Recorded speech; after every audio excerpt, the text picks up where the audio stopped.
Magandang araw. Ngayon ay October 23. Ang oras natin ay 10:37 ng umaga. At bukas ang ating start ng B3 Rismo. Kaya kailangan i-prepare na natin yung gamit natin.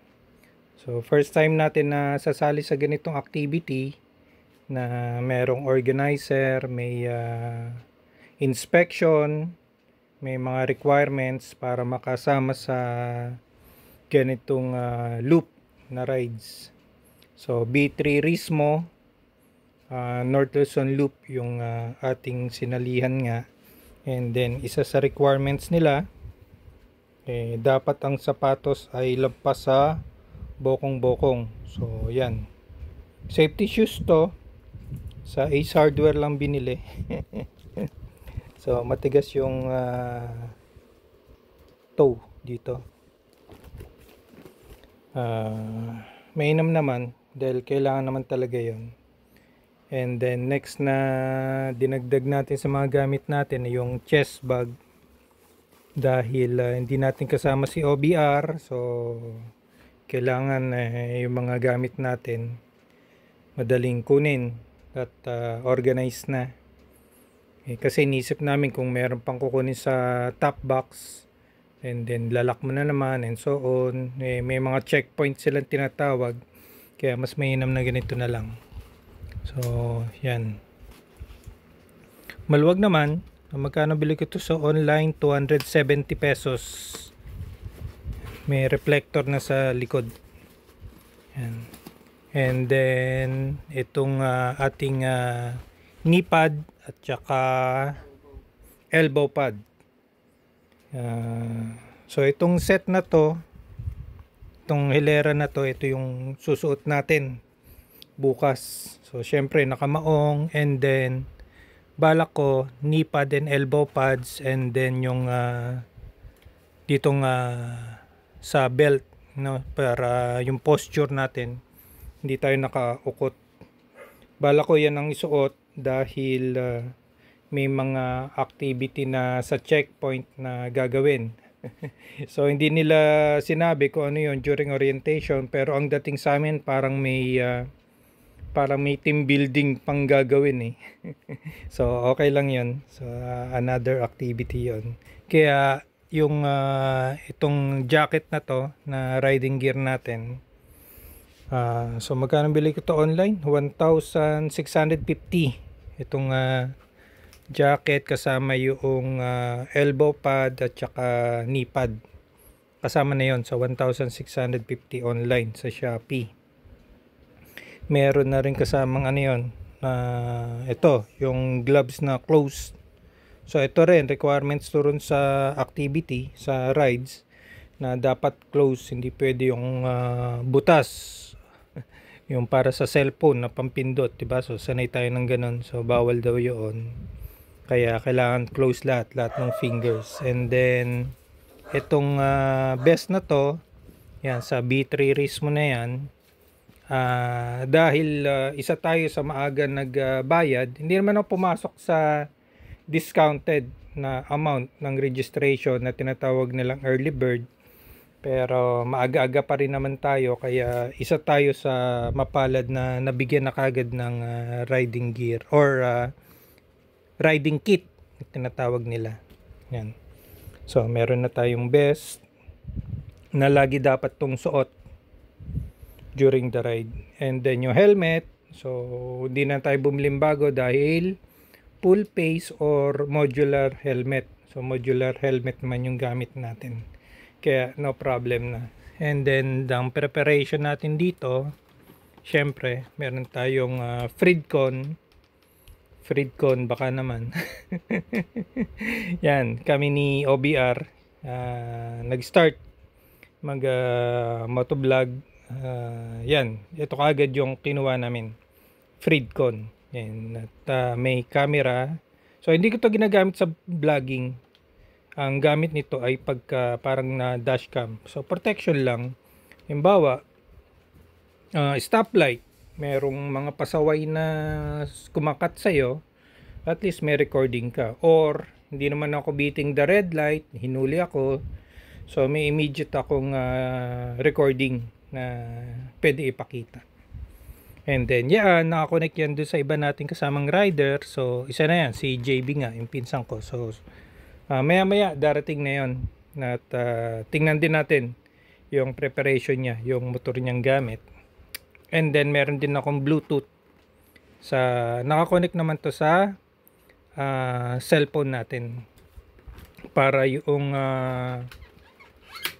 turn by turn na guidance direction ng Google Map na marinig kagad natin. And then ito yung mic para dun sa cellphone. So kung sakaling tumawag si OBR or kung ano man ang tawag doon, pwede na ako sumagot. Hindi ko na kailangan tanggalin pa sa cellphone holder. Okay? And then ito naman para sa communication sa Fridcon. So dalawa to. Dalawang speaker yung nandito sa kaliwa ko, dalawang speaker nandito sa kanan. Baliktad ano? Oo, kasi nakaharap sa akin. So anyway, nagets nyo naman na. Ganun siya yung ginawa ko rito sa ating modular helmet. Okay? And then maaga kasi nandoon. Bukas alauna ang start ng PRI, yung inspection ng mga gear natin at saka ng motor. And then after nun, ang take off ay 11 PM pa ng gabi. So let's say alauna nandun kami. Matapos kami na alauna medya. Let's say ganun yung ano lang, yung una kami sa pila. So around 30 minutes siguro tapos ng isang motor sa inspection. So ito yung gagamitin ko. Idlip muna ako ron sa gilid doon. And then latag ng sa tawag doon sa bench, sa may basketball court malapit. And then pwede tayo midlip para hindi naman alauna ng hapon gising na tayo tapos 11 PM pa ng gabi ang rides, masyado tayong pagod noon dahil ang sunod na tulog natin ay sa Sabado pa ng gabi. So ibig sabihin Biyernes 11 PM ay start tayo mag-rides, dire-diretso yun hanggang umaga tapos hanggang gabi ulit. So kinagabihan nun nasa pagudpud na tayo, doon pa lang tayo makakatulog. So yun yung proper na tulog natin. Kaya yun yung gagawin kong diskarte. Idlip ako ron kung saan man na available na lugar na pwedeng umidlip. And then chinelas, and then tripod natin, and then yung mga personal na gamit natin, and charger nandito. Yan, charger, power bank kung sakaling magka problema, or small flashlight kailangan, sunglass, sanitizer, alcohol, and then yung pampalit natin damit. So kami pinili namin na mag-rent ng room. Kaming dalawang magpinsan lang, dalawang nandoon. So 1,800 ang rent namin doon sa room. Dalawa na kami. So ibig sabihin tig 900. Mas pinili namin yon kaysa mag-tent. O yun, dito pala yung ating stickers. So mas pinili namin yung room mag-rent kaysa sa tent na mas mura. Dahil inisip namin kung magte-tent kami at marami na syempre binabudget yung dalang pera din, magte-tent din sila, walang CR yun. So lahat kami pipila sa CR. Alas 5 meron ng activity raw, alas 5 na madaling araw ng linggo, kasi Sabado ng gabi matutulog, diba? So kinaumagahan alas 5 ng madaling araw may activity na. Magsi-CR ka, maliligo, lahat kayo nakapila dun sa common na bathroom, toilet, pahirapan or mahabang pila. Magbe-breakfast pa kayo, diba? So mas mainam na para sa amin na mag-rent ng room. So dalawa lang kami magpinsan ang gagamit ng room. At kailangan makatulog ng maayos, makatulog ng maganda-ganda. And then Yun. Then, linggo, ng umaga, dire-diretso na yan hanggang gabi. Pabalik na ng Malolos. So, yan po ang ating mga gamit. So, tingnan naman natin yung ating motor na si Goku, yung Fasio 125 natin. Okay? So, tara, labas naman tayo. Okay, andito na tayo ngayon sa labas at ayan si Goku. Yan yung gagamitin natin para sa B3 Rismo North Luzon Loop. Okay, so nalinis na rin siya. Malinis na yan, yung lagay na yan. Yun, so na-check naman na natin yung mga kailangan i-check dito. Like yung mga gamit na kailangan ilagay. So syempre naisan natin yung mga pwesto ng holder natin, cellphone, nung ating 360 camera, side mirror. So okay na lahat yan. And then kita ba sa ano? So hindi siya kita. Ang bolts ngayon ay 12.5. Kita ba? Hindi gano'ng kita kasi merong yung ano tint. So 12.4 ang ano niya ngayon. Nilagyan ko nun para hindi masunog yung LCD katulad nun sa ibang mga rider. Yung mga LCD nila ng dashboard, yun yung nasisira dahil na bibilad sa araw. So syempre meron tayong para sa cellphone, pagkamulan, tsinelas. So ito yung mga gamit na kanina nasa kwarto, nilagay ko na rito. So nandyan na yung raincoat natin, tools, tsaka pambomba. Yan, itong black na to, portable yan, put pump, pambomba. So nakaset na siya riyan. And then dito sa top box natin ay ilagay na rin natin yung gamit natin. So itong top box na to kasya dalawang helmet. So kami ni OBR kasi madalas ang sakay nito. So isang full helmet at saka half helmet yung nailalagay namin dito. Okay, so yan yung gear natin, tsaka yung bag, yung lit na bag, yung pillow neck, and so on.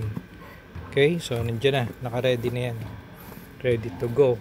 And then syempre yung ating kung sakali maplatan tayo, so meron na rin siya.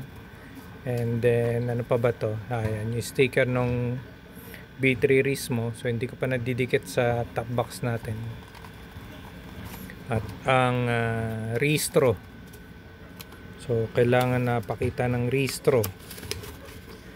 So yan, yung rehistro natin ni Goku. And mga iba pang mga gamit-gamit dyan. Okay, so wala na ba? Yan. So close natin to. So yan lang naman ang laman nito. At kasya naman, wala namang ano, hindi naman ganun kasikip. Okay lang naman siya. So yan advantage na malaki yung top box. So kasya na lahat doon, wala nang kailangan pang isabit pa sa kung saan saan. So yun, ito pang spray yan sa ano, yung alcohol. So isasabit ko lang naman yan sa vest. Okay, and then ang gulong, na-check ko na yan. Ang gulong natin dito ay ngayon nasa 28 ang PSI. Pag malis kami ni OBR, nasa 30 yan. Kasi dalawa kami, diba? So ngayon medyo nilambutan ko. And then sa harapan, pag dalawa kami ni OBR, 22 ang hangin yan. So ngayon nasa 20 lang yung hangin niya, binawasan ko para medyo malambot kasi malayo yung biyahe. Kung masyado matigas, matalbog din siya eh. Okay, and then yung langis natin, yung langis nito yung pa rin yung langis natin dun sa ano natin, sa PMS natin. Hindi pa natin pinapalitan. Okay, so yan. Kita nyo naman siguro. Kulay blue pa. Sayang naman kung change oil ko na kagad ngayon. So ang plano ko, kasi simula nung umalis to, simula nung na PMS ang mga biyahe niya, tingnan natin so on natin ulit. Ilan na bang odo natin? 7,547 ang nakasulat. So medyo madilim lang, pagpasensyahan nyo na. Dumating to dito, galing latest 7,000 plus, so 7,100 yata. So roughly nasa 400 kilometers pa lang tinatakbo nito. Simula nung nag-PMS ako galing Leyte. Yan. So spark plug, yung pa rin yun, hindi naman pinalitan. And then CBT cleaning, ginawa na lahat doon. Ang CBT sa kabila, syempre. Yan, yung CBT. And then chinek na rin natin yan. So yan, may ilaw tayo. And then kasama rin kasi itong yan, signal light, harapan, likuran. So isa yan sa mga titingnan. And then kabilang side, ayun, may ilaw. And then syempre dito may ilaw din. Okay, and then sunod ang preno. So yan, kaliwang preno. So okay naman siya. And then kabilang side, so yan, meron din, 'di ba? Gumagana. So pagka hindi gumagana yung mga yan, disqualify ka sa PRI, pre-riding inspection. So yan po siya. Yan ang gagamitin natin sa P3 Rismo North Luzon Loop. Nakasurvive siya sa south, sa Leyte. So try natin, sana naman makasurvive siya rito sa ating North Luzon Loop. So, kita-kita tayo bukas at yun na yun, yun sa PRI na sa Malolos. Magkikita-kita lahat kami, hindi naman lahat, ibig sabihin yung nasa group chat namin, ilang kami, apat o 5 kami magkikita sa may Shell station, gasoline station dyan sa SM Valenzuela. Kaya kita na lang tayo ulit dun bukas. So sa ngayon, yan muna ang preparation natin. So nakaayos na lahat, ready to go, goods na, and then tayo ay ready na rin. Okay, so kita-kits tayo ulit bukas. Bye bye.